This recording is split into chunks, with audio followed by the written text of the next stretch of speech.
Sobat Noba, melanjutkan cerita dari episode sebelumnya ya. Semoga kalian suka. Aku telah mendengar tentang klan Yuanzhen ini dari beberapa buku kuno. Mereka mahir dalam hal kekuatan fisik. Dikatakan tubuh fisiknya dapat menghancurkan dunia berbintang dengan satu pukulan. Sekarang setelah melihatnya sendiri, tampaknya rumor itu benar. Ucap Yuyan tidak bisa menahan diri untuk tidak terpana oleh penampilan Xiaoyan. Matanya yang indah melihat tubuh raksasa yang sangat besar itu. Ada keterkejutan di matanya. Ini bukan hanya pembesaran bentuk tubuh. Sebaliknya ia juga memancarkan energi dan kekuatan darah yang sangat kuat. Dan seiring dengan bertambahnya ukuran tubuh, energi darahnya menjadi semakin kuat. Pada saat ini kaki hitam raksasa dari tapak dewa pembunuh sudah menembak ke arah Tianxun. Bahkan jika Tianxun membawa racun di tubuhnya, sekarang tidak ada cara untuk mendekati Xiaoyan. Dengan ledakan keras, di bawah kaki hitam raksasa itu, sosok Tianxun hampir tidak terlihat sama sekali. Sial, bagaimana dia bisa begitu kuat? Ucap Tianxun sambil menggertakkan giginya. Dia benar-benar dirugikan dalam situasinya saat ini.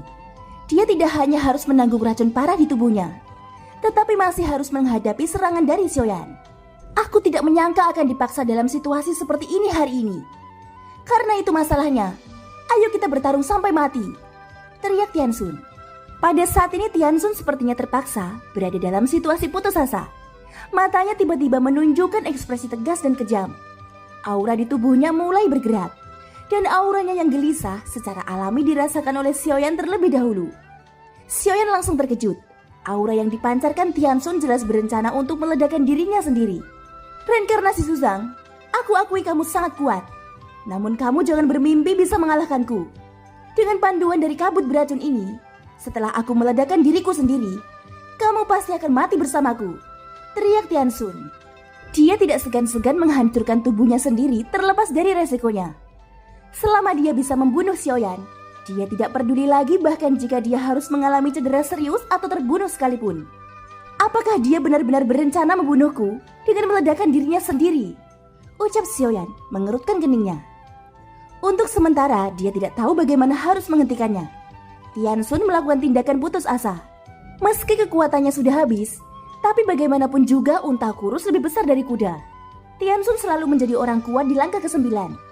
Jika ia menghancurkan dirinya sendiri, kekuatannya secara alami tidak terbayangkan. Di samping itu, Xiaoyan sudah menggunakan semua metodenya. Sedikit kekuatan abadi yang tersisa di tubuh Xiaoyan hampir habis saat ini. Untuk Xiaoyan, selain hanya mengandalkan tubuh fisiknya, ada juga armor api yang ditempa nomor 8 untuknya. Namun meski demikian, perasaan krisis yang dirasakan Xiaoyan saat ini belum mereda. Untuk menahan penghancuran diri Tianxun, aku khawatir satu-satunya cara adalah memaksa klon Yuanzhen menembus bintang 8. Ucap Xiaoyan. Segera dia menggabungkan darah emas yang terkandung di dalam tubuh utamanya. Kekuatannya belum terserap sepenuhnya pada saat ini. Pikiran Xiaoyan segera bergerak. Darah emas di tubuhnya melonjak lagi. Yang mulia Suzang, aku sudah mengatakan bahwa hari ini kamu akan mati, teriak Tianxun berteriak dengan mata merah.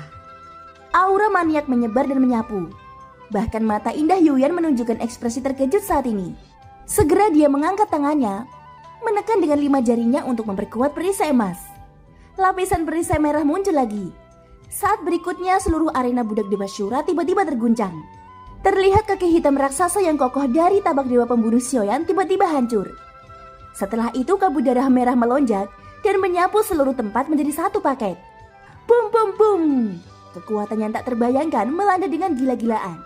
Itu menelan semua yang ada di arena. Bahkan perisai emas runtuh saat terjadi benturan. Untungnya Yuyan sekali lagi menggunakan kekuatannya untuk memperkuat perlindungan. Jika tidak, kekuatan penghancuran diri Tianxun akan menyerang seluruh kuil budak Dewa Syura. Apa yang terjadi? Sungguh kekuatan yang ganas, ucap terkejut dari orang-orang di kursi penonton. Semua orang masih belum bereaksi sepenuhnya. Kabut darah menelan segalanya termasuk sosok besar Xiaoyan. Semua orang tidak dapat melihat dengan jelas apa yang terjadi. Baru pada saat itulah Cincang tiba-tiba berdiri. Matanya bergetar. Sebuah slip giok tiba-tiba muncul di tangannya. Ini adalah kartu kehidupan yang terhubung dengan segel budak Tianxun. Dia juga mengendalikan segel budak melalui kartu kehidupannya. Dengan suara klik, kartu kehidupan Tianxun tiba-tiba hancur di tangan Cincang. Ini penghancuran diri, ucap terkejut Cincang. Jinjang tidak bisa menahannya dan tiba-tiba berteriak keras. Suara itu menyebar ke sekelilingnya. Untuk sesaat semua orang tercengang sambil melihat ke arena dengan tatapan tak percaya. Setelah berita penghancuran diri itu tersebar, semua masyarakat benar-benar dikejutkan. Penghancuran diri? Orang kuat di langkah ke-9 baru saja meledakkan dirinya sendiri. Bagaimana bisa? Apakah tantangan ini bahkan mempertaruhkan nyawa? Ucap terkejut semua orang. Tidak ada yang bisa mempercayainya. Ini karena persaingan antara budak ilahi biasanya hanya untuk menunjukkan siapa yang kuat. Paling-paling itu berakhir dengan menang atau kalah. Faktanya tidak banyak orang yang tewas dalam pertarungan tersebut. Lagi pula hanya ada sedikit budak ilahi yang kuat di alam pertemuan iblis.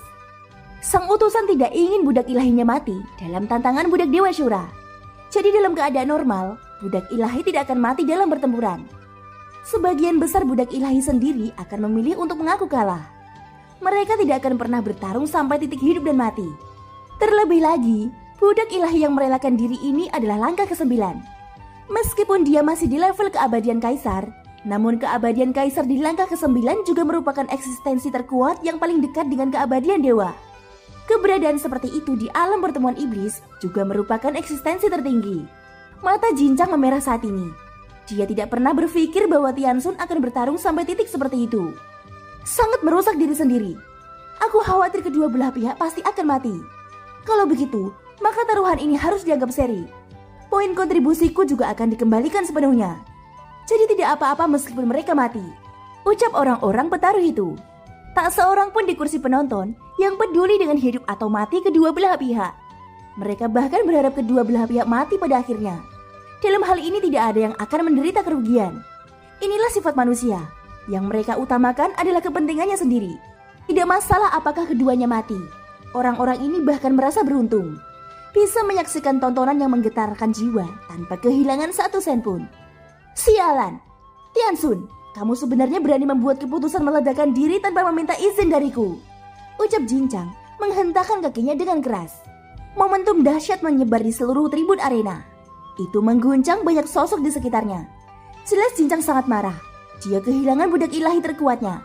Untuk mendapatkan Tianxun, Jinjang membayar harga yang sangat mahal. Awalnya dia menggunakan Tianxun di putaran kedua, supaya dia bisa memenangkan kompetisi dengan cara cepat. Dan tujuannya adalah ingin mendapatkan budak ilahi di tangan Zonggu. Namun dia tidak pernah berpikir bahwa situasinya akan seperti ini. Apa yang paling tidak dia harapkan adalah budak ilahi Zonggu yang auranya masih keabadian kaisar langkah 5 sebenarnya sangat kuat. Pada akhirnya Jinjang langsung kehilangan budak ilahi langkah ke-9-nya. Kerugian ini sangat tak terbayangkan.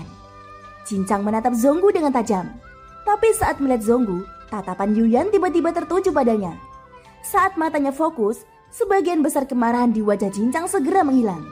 Nyonya Yuyan, gumam Jinjang. Jinjang tidak berani marah lagi. Meski amarah di hatinya membara, dia hanya bisa menekannya ketika melihat Yuyan duduk di sebelah Zonggu. Mata Jinjang tiba-tiba menjadi sangat rumit.